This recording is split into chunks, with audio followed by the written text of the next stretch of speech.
Hello everyone, I'm here to tell you about JIP Selective Fire and JIP Realistic Weapon Overheating by JazzisParis. The first thing we're going to cover is JIP Selective Fire. Now let's take out our Chinese assault rifle. As you may notice in the corner of the screen, there is a gauge with S at the bottom, B in the middle and A at the top. These represent our modes. Assigning a hotkey can change our modes to semi-automatic, which fires one shot at a time, burst mode, which fires a couple, and automatic, which you might be most familiar with.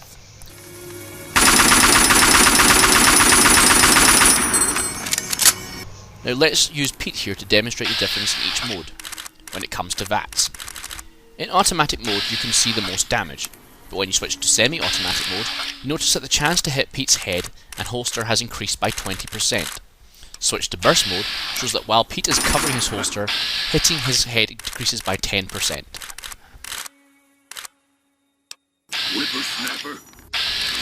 Now something else we're going to cover is JIP Realistic Weapons Overheating.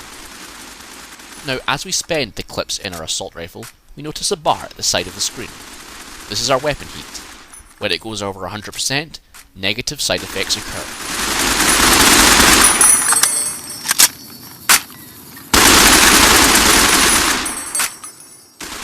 Your weapon will jam more. Also, damage will increase by 16 times.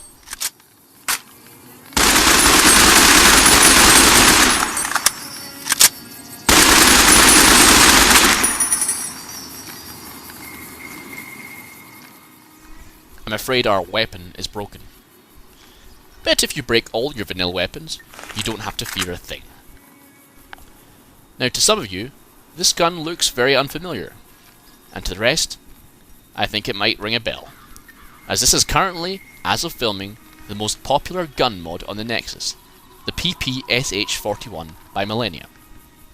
While this is a submachine gun, as you can see from the gauge, only has two modes, burst and automatic. Also, because it's an SMG, the barrel heats up faster. As I'll show you.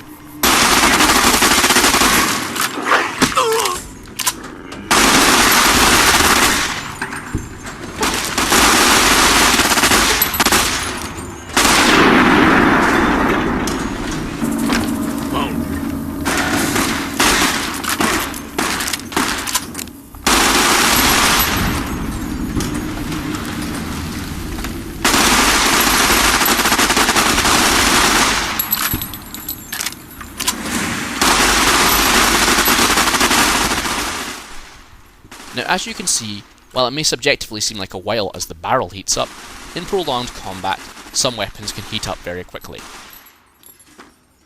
But in the meantime, let's take our two mods somewhere challenging, shall we? Stupid is. There's no noise out here.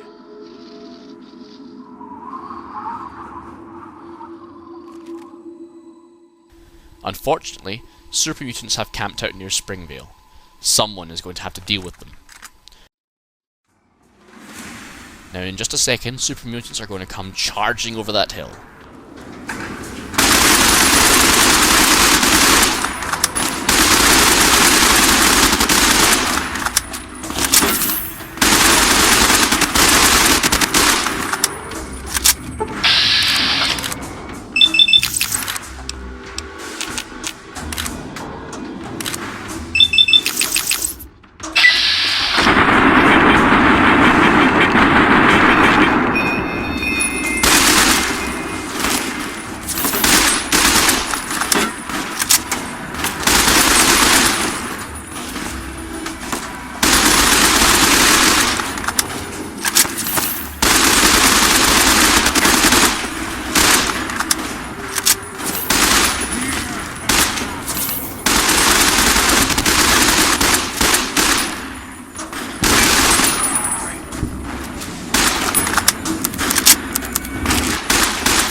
Just like before, as you can see with the assault rifle, there's a difference between the VATS percentages between semi-automatic and automatic.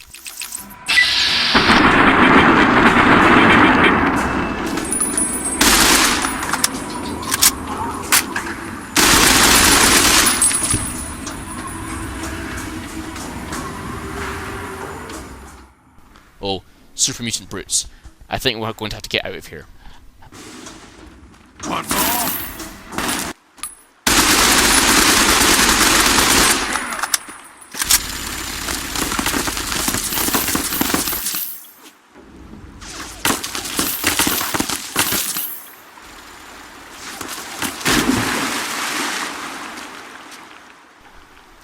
Perhaps hitting them from behind and range might work.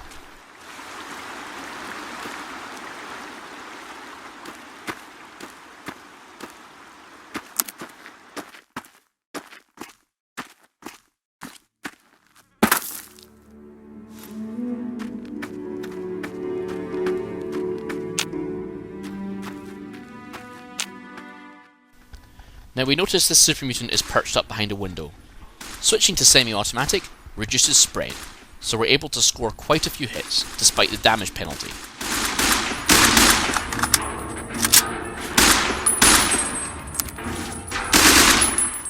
However, as we switch to burst mode, we do progressively more damage when we hit, but we suffer a spread penalty, meaning it is more difficult to hit.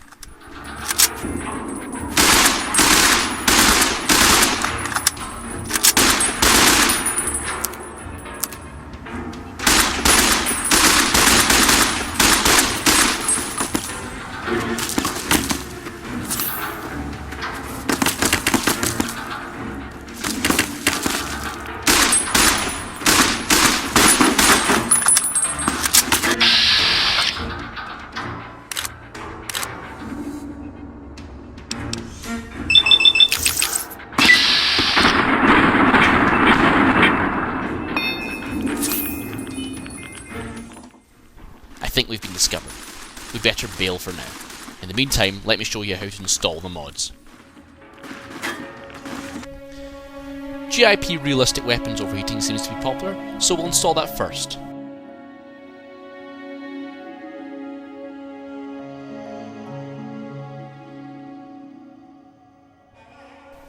There's an option for Fallout Mod Manager, but I prefer to install manually, so we'll do that. Select your server, of course.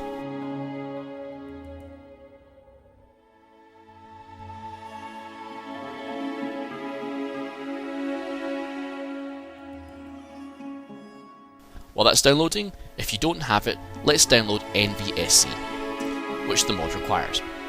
Go to Google, type Nvse, click the first page and download the latest version of the script extender. By now, the first JIP mod will be downloaded, so go back to the Nexus and search for JIP in the search bar.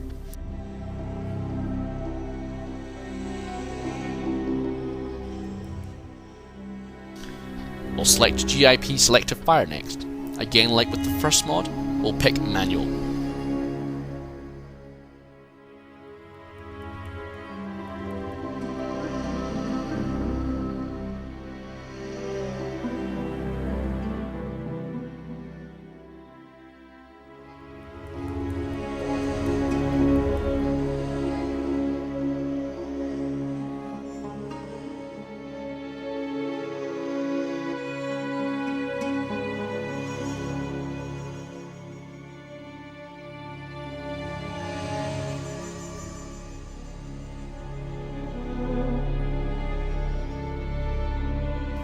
Once all three are downloaded, again if you don't have Nvse, copy the Nvse files to your main Vegas directory.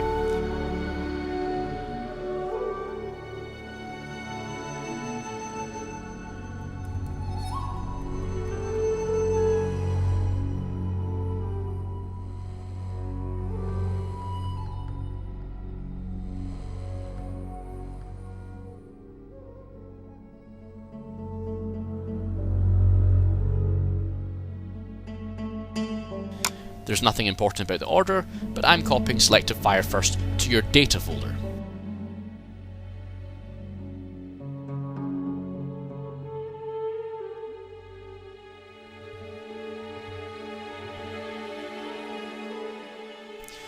you should get a small application, open it and type A, which should install the new HUD feature.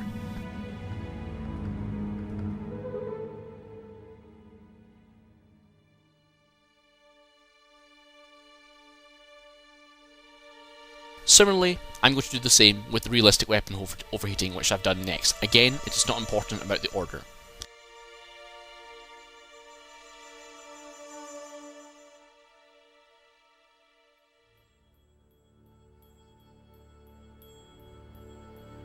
Congratulations, the 2 JIP mods should be installed. Once we install JIP, it's time to fine-tune our settings. Holding down the right shift and backspace key of your keyboard will bring up the setting for realistic weapons overheating. Here we can vary how fast our gun heats up via the heating rate, how fast our guns cool down via the cooldown time, how much damage to our gun we do as we fire when the barrel is overheated, and finally, how much extra damage specialised ammunition types would do to the overheated barrel. So say, I would prefer a slower heating rate, but at the same time, a much slower cooldown time, far more damage to the barrel when overheated, as well as much more damage for specialised ammunition types.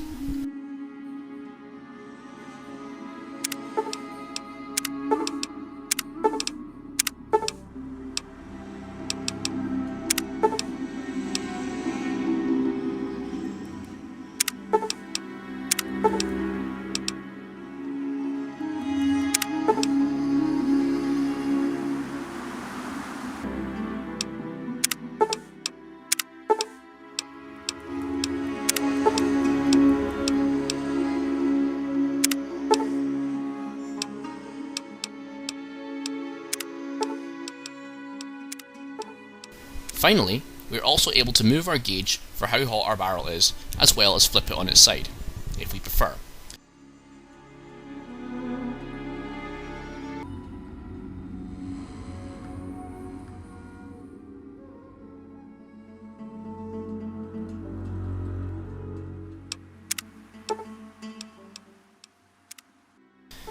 Now we come to the settings of the JIP Selective Fire.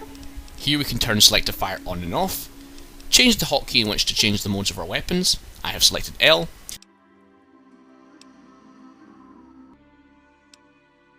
We can also dictate which modes can be accessible on our weapon.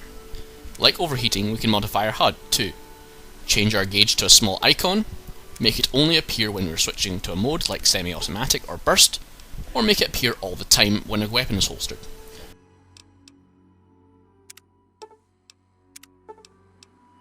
Also, we can move it around the screen. Let's put it next to our overheating gauge.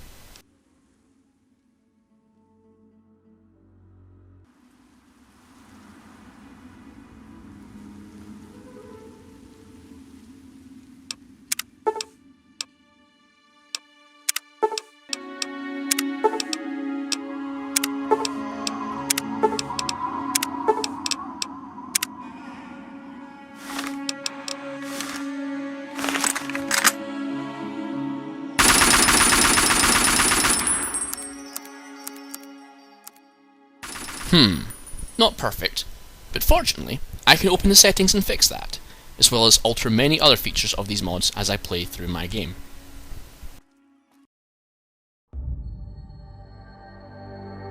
But why should you download JIP Selective Fire and JIP Realistic Weapon Overheating? 1.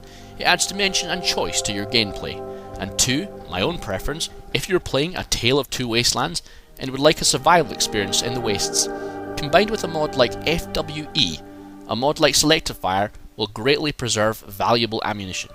Thanks again, and I hope you give the 2 mods a try.